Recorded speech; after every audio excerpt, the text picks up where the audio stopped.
আসসালামু আলাইকুম। আমি সেলিম শেখ, একজন ঘটক।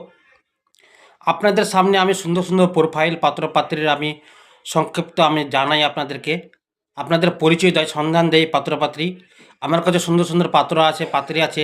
আজকে আমি ৩ জন পাত্রপাত্রীর আমি আপনাদেরকে সামনে সন্ধান জানাবো। আপনাদের এরিয়াতে, আপনাদের পাড়া গ্রামে কোনো বিধবা বা ডিভোর্স বা কুয়ারা কোনো পাত্র বা পাত্রী বা কোনো ছেলে বা মেয়ে যদি থাকে, আপনারা আমাদের সাথে অবশ্যই যোগাযোগ করবেন। প্রথম প্রোফাইল হচ্ছে সুন্দর একটা পাত্র আছে, কুয়ারা পাত্র, আনম্যারিড। ওনার বাড়ি হচ্ছে মেদিনীপুর জেলা দীঘা এরিয়াতে। যে দীঘাতে আমরা ঘুরতে যাই, সেই দীঘার কথাই আমি বলছি। ওখানে একটা সুন্দর একটা পাত্র আছে, 30 বছর বয়স। পাত্র কাজ করে জাপান দেশে। কোনো দহেজ নেবে না, 1 টাকা ডিমেল নেবে না।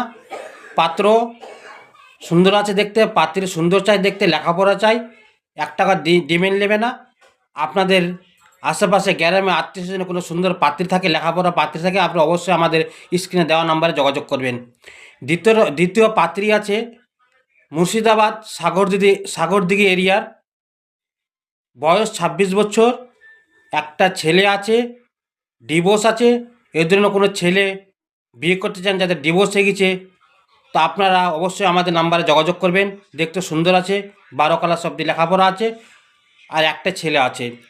সেকেন্ড, আপনার হচ্ছে একজন আর পাত্র আছে, বুজরুক। তার বয়স হচ্ছে প্রায় 50 বছর।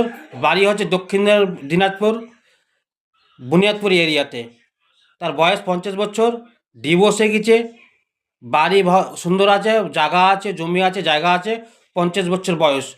এই ধরনের কোনো বিধবা মহিলা বা ডিভোর্স মহিলা যারা থাকে, তার বয়স যদি 45 বা 50 বা 55 থাকলেও চলে যাবে, কোনো ব্যাপার নাই। কোনো দহেজ নেবে না, বাড়িঘর আছে, জমি জায়গাও আছে। এই ধরনের কোনো উমার দ্বারা যদি কোনো মহিলা থাকে, বয়স্ক মহিলা থাকে, অবশ্যই আমাদের নাম্বারে যোগাযোগ করবেন। আপনারা বুঝতে পারলেন, জানতে পারলেন। আমাদের স্ক্রিনে মোবাইল নাম্বারে যোগাযোগ করবেন। আপনাদের গ্রামে আশেপাশে কোনো পাত্র বা পাত্রী যদি থাকে, আপনারা অবশ্যই যোগাযোগ করবেন। আর আমার ভিডিওটা শেয়ার করবেন। খোদা হাফিজ।